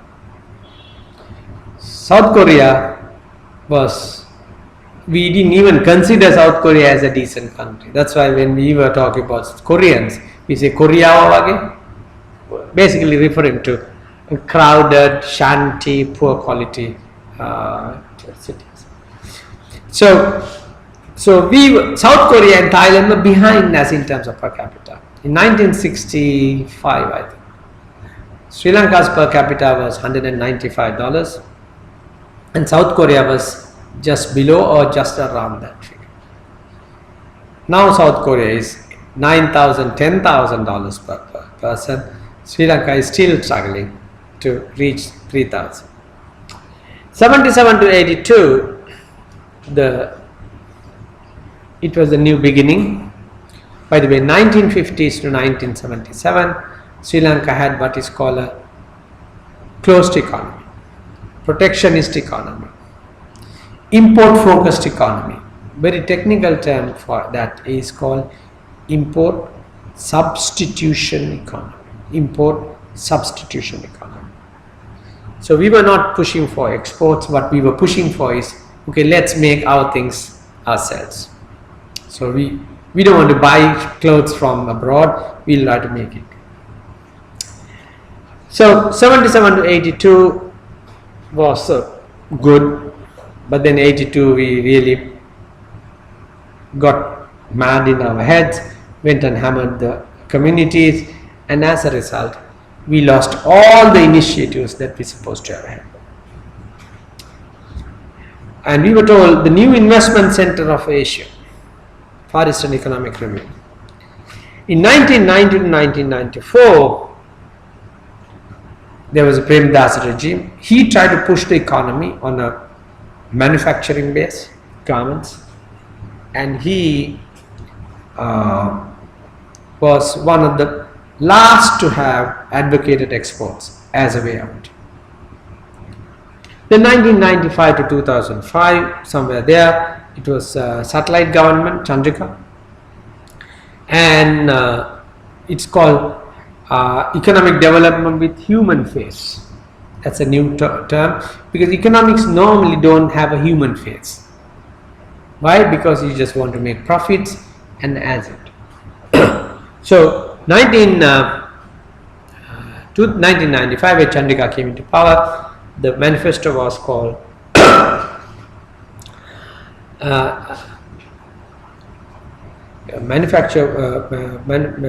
is called economic development with human face. And it was that time, Sri Lanka was able to sell a lot of financial assets. Things like NDB, DFCC were disposed of. Very wrong. Then came 2005 to 2009, the escalation of war, a new infrastructure focus, and mixed economy, and Mahinda regime was very much rural economy directed. So they were looking at the rural economy primarily, and inflation was under control, and there was a maritime hub principle. What is maritime hub? That is going to connect us with so many different agencies.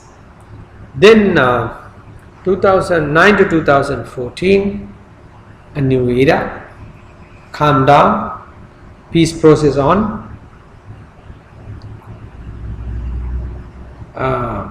and the interest rates were systematically lowered, and government was trying to bring the budget deficit down. Economic growth was quite good. Then comes the 2014, immediately landed with expansionary fiscal policy. What is an expansionary fiscal policy? What's an expansionary fiscal policy? Government enhances its expenditures, and these expenditures can be our expectation is when you increase those cash to people, those people will go to shops and buy goods, so that will create production. But in this particular case, what happened was much of that money went to India. Why? Because much of that money was spent on cars and semi-luxury commodities, and at the end it was just getting siphoned out. Then the 2014 onwards, the expansion of fiscal policy, and the government was on a mandate to corrupt free society, but things seem to have got a little stagnant. So these are some of the diagrammatic things.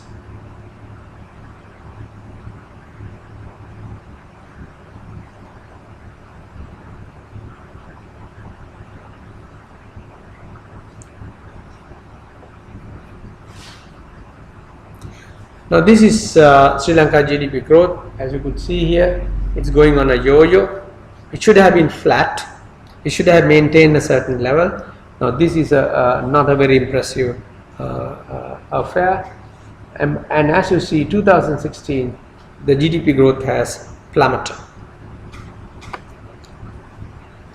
Now this is over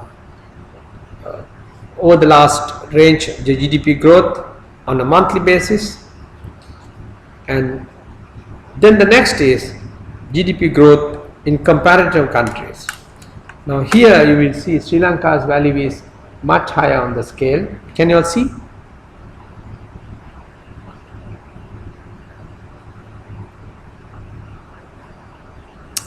Okay, and so these are some of the projections of GDP growth. Now this is the GDP per capita, which is medium term projection. Sri Lanka is hitting 2,100 or more than that.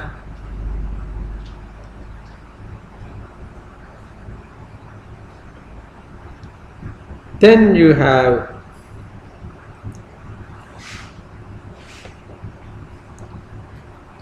now this is GDP composition, how it is moving.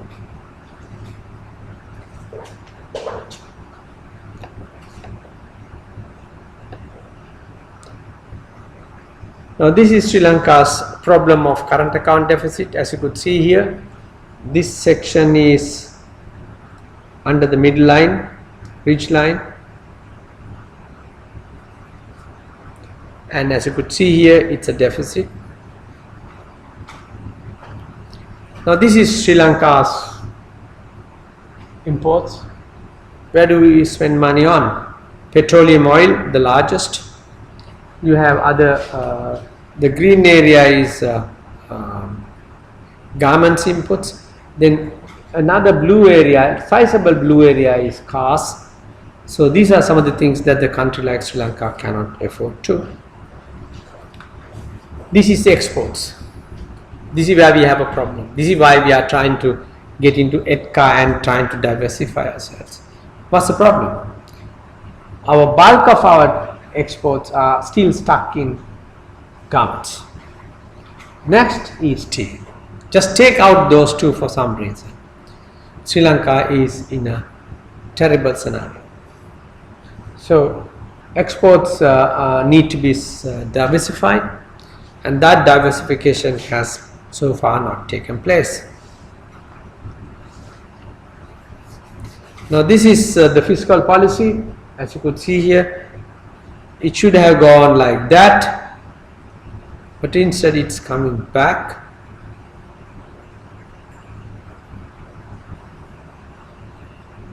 Okay, so budget deficit has risen. Now this is the revenue side. Now this revenue side has two issues. One is, as you could see here, government revenue, 88% to 90% is coming from the coming from various sources, and it's just a little fraction of non-tax revenue. And as you could see here, VAT, excise duties, import duties, they all put together is coming to 29 plus 20, 49. More than half the government revenue is accounted for by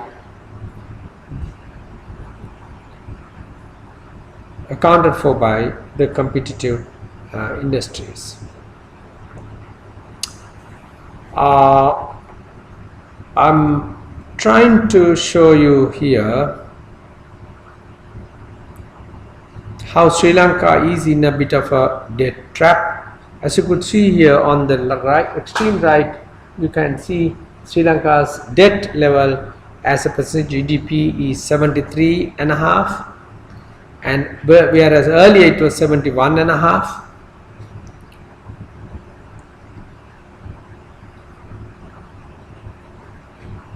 Now these are some of the emerging problems Sri Lanka has: aging population, public debt, and also we have issues with regard to stagnant sectors.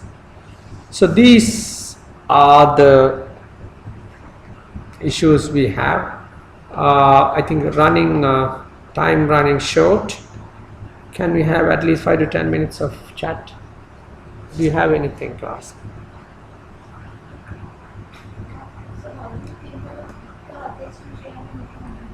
How do you think of ETCA? Now, ETCA is between countries. There's no free trade. Right? You don't allow to sell and import anything and everything. But of course, if you go to developed countries, it's happening more frequently. But in developing countries, there are what you call protection policies. I wanted to show you that, but then I'm running short of time. Now, when you try to relax your trade policies, you try to look for the countries which are close to you. You try to look for the countries which are big domestic market and potential investors and large populations and a certain amount of technical superiority. All that matters. So India qualifies for that. So earlier we were trying to have with India leadership, we were trying to have what we call SAFTA. That means South Asian Free Trade Agreement, just like the way US, Mexico and Canada did. But then there were too much politics. Just like the way too much politics in our country, there was too much politics in South Asia. South Asia is suffering from the same problem. So as a result, SAFTA never took place. So what the alternative was, each country tried to have what you call bipartisan relationship with two countries. We call Dviparishika Givasums. And we have with Pakistan, we signed with China. Now we signed with India as well. But what we did was, it was not a free exchange. We said, okay, let's have a much smaller version called PTA, Preferential Trading Arrangement. So the preferential trading arrangement is, so you have a certain list. There's a negative list, there's a positive list. Positive list is something that you can trade between each other with no tariff. Negative list is, it's always under tariff. Negative list is normally the kind of goods that you don't want to import. So you don't want to upset the local guys by importing. Okay. Now, in the case of Sri Lanka, we had a PTA for some time, but the expected change in Sri Lanka's trade did not take place. Despite the fact that India is very big, we couldn't enter India. So we realized there were too many problems, too many policymakers. You have the central government, you have state governments, you have bureaucrats, all that. There was a famous case of Sri Lankan sausages went to India, and until so they were not allowed to download it, and they had to get a report, and finally when the report was processed, the food has become so filthy, it's not even be able to given to animals. So it was not. But the whole point is, Sri Lanka and India trade has not been very smooth as one would have expected. And India did not play the older brother role. So this is the perception people have. So people in the past are not very happy about it. Then India is now growing rapidly. So what should we do? Can we try it again? That's the kind of thinking that present government is having. And in addition to the fact that present government was heavily supported by the Indians to checkmate the Chinese. This is what happened as well. So present government tried to work out a trading arrangement called ETCA. Now the difference between ETCA and the previous ones is, previous ones are just goods, tangible goods. Now not only tangible goods, services as well. So which means it will allow the Indian people to come in here and do work in various. The argument is Sri Lanka does not have enough skilled workers. That's a fact. Sri Lanka does not have enough skilled workers. So when you don't have skilled workers, what do? Two things. Don't start anything that requires skilled workers. Second, start business but get skilled workers somewhere else. What's this somewhere else? India. So various industries are to get benefited by this skilled worker migration professionals from India. Now, on the face value, it looks okay. So that will encourage a lot of investments to come in and all that. But then if you go into the detail of it, what you find is, if Indians come into this country, one is, the standards of Indian qualifications are highly questionable. So that means, even if though you think that you are getting cheaper labor, but it comes at a price. Second, past history of India-Sri Lanka relationship has made Sri Lankans very suspicious about India. Third, India in the past has been very much a political country with Sri Lanka in addition to trade. But politics has been more prominent than trade. As a result, India has a past track record that whatever India does has a huge political element as well. Now, this is not pure economic. Maybe fifth one is, when we asked, there was a presentation, we asked, okay, why would India get into a trade agreement with Sri Lanka? The answer is politics. So if that was the objective of the trade agreement, the very trade agreement can cause very serious, irrevocable problems. These are some of the concerns. And as a result, then the other side of it is, Sri Lanka, when you are getting into a trading agreement, we sit down and say, okay, this is what you can do, this is what you can't do. Once you write a piece of paper, it becomes a document. So that means now you can't go back and say, oh my God, I made a mistake here, I want to change it.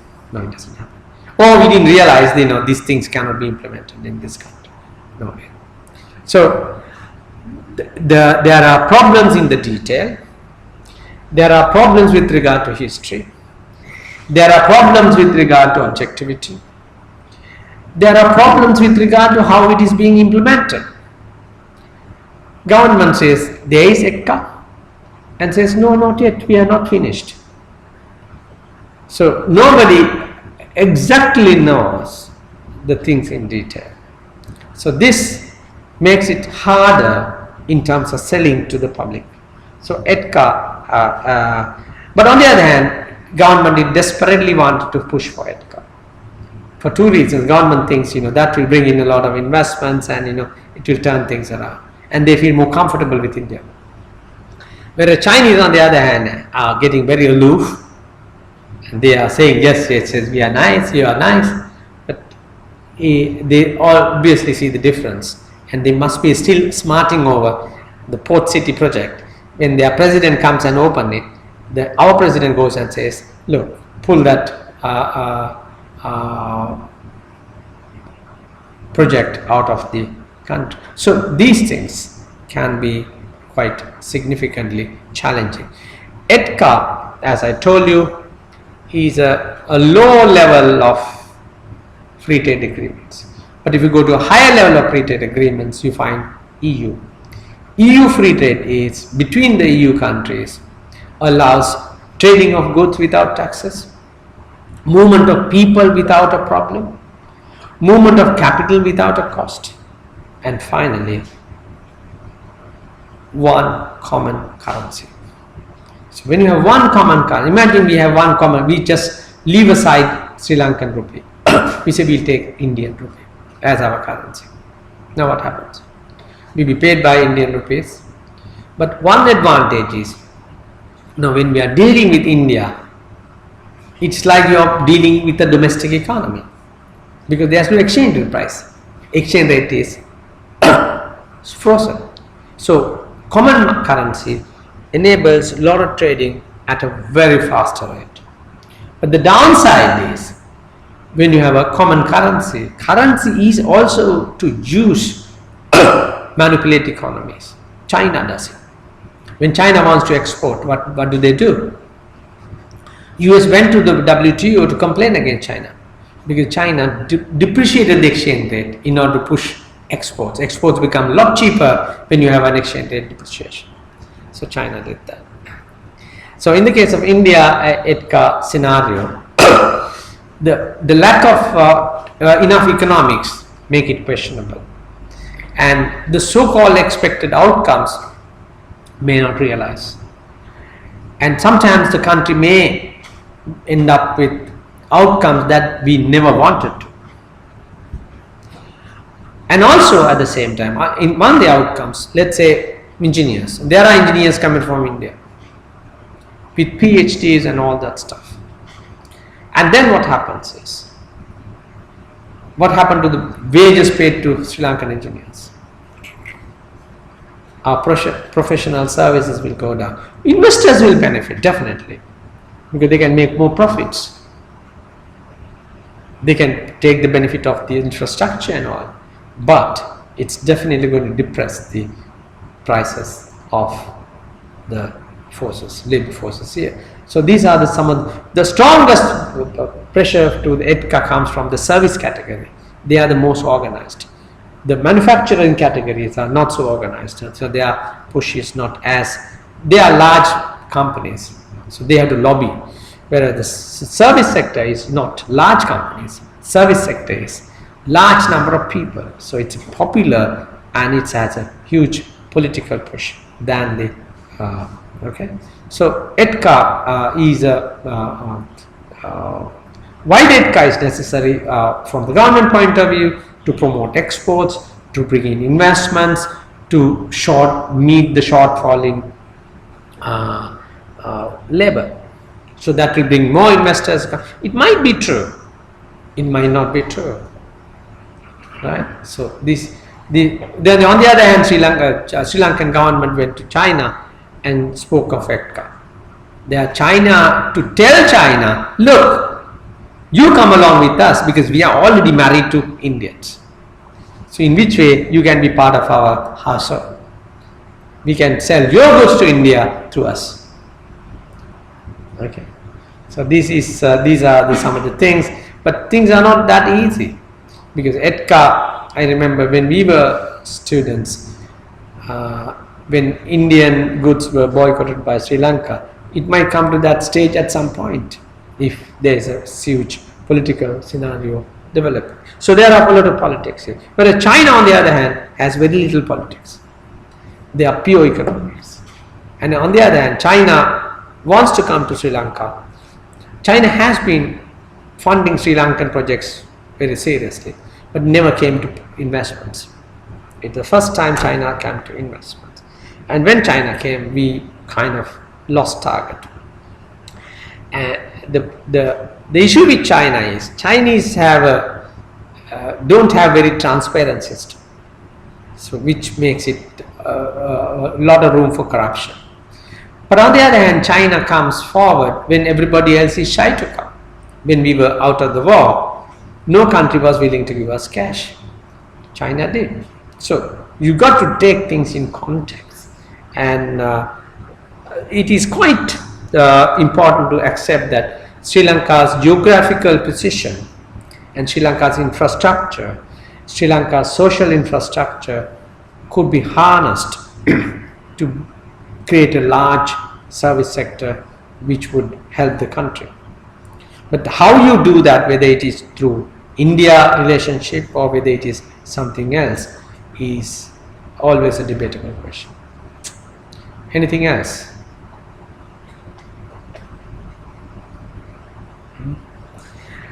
I don't know. Did you understand something in the discussion, or is it that it was going over the? It was too much, or what? How did it go? Huh? Huh?